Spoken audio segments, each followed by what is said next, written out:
Yo, what's up? Mrs. Scott. It's Friday. This is a Casio Previa PX130. I stole it from my neighbor's house, and he let me have it.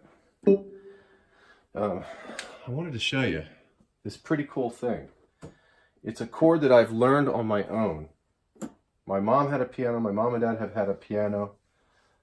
It was given to us from our aunt. Our Aunt Judy used to know a couple famous people in the music industry. All right. From the guy that sang Time in a Bottle. Anybody know who that is? If I could save time in a bottle. My aunt had a boyfriend. His name was Mari. And Mari used to play the acoustic guitar for that guy. Anybody know who that is? Okay, anyway, so the piano came from those dudes. Anyway, the piano when I grew up was always in front of me. My grandmother had a piano. My piano, we've always had a piano at my house. I never really was able to learn how to read, per se. So I just kind of fudged it, and I found this chord progression. It starts with a C, goes to this key here, goes to this next key. So you visualize it from this C to that C, okay? So it's copied to this, to this. All right, so it's copied. It's only 1, 2, 3, 4, 5, 6, 7, well, 6 keys. So it's the following progression. And it repeats itself, okay? So you can play this progression in any fashion, in any way you want. You can play any chord, okay?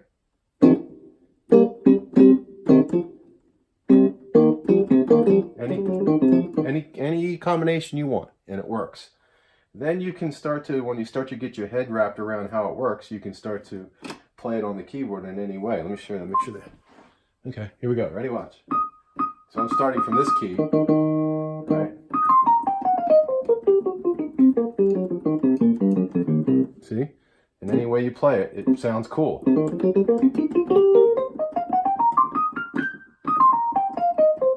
So it starts to open itself up. It starts to, from a music standpoint, it starts to teach you that you don't need to necessarily be able to read music. You can just riff. It's like just going nuts on a piano. So watch.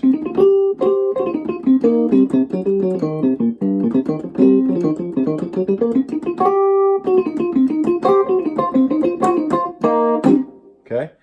If you start to get the pattern in your brain, you don't even have to think about what you're playing. You can just start to get it. So I'm just going to go from here. That's all I'm going to play, right?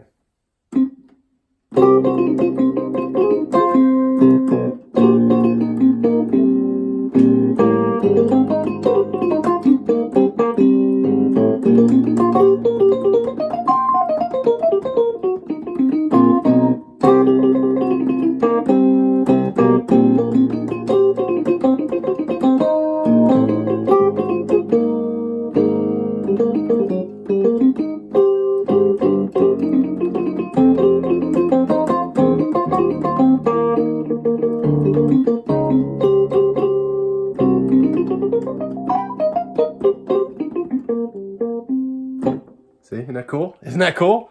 So the more you practice, the more used you get to sort of understanding the chord progression.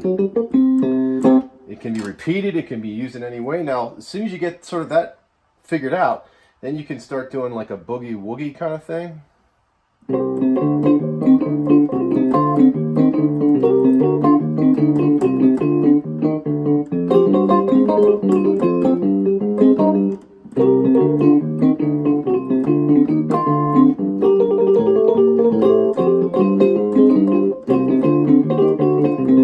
That's a higher level of sort of riffing because you're playing a chord down this hand at the same time you're playing a chord on this hand. It's hard to do. It took me a long time to figure it out.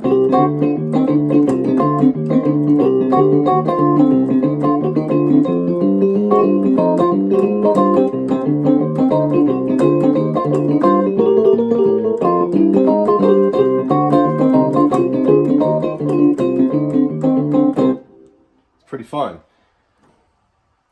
Learn this chord progression. Enjoy it. Practice it. And you will be a rock star if you go to somebody's house and you show them how to do that, especially that boogie woogie thing.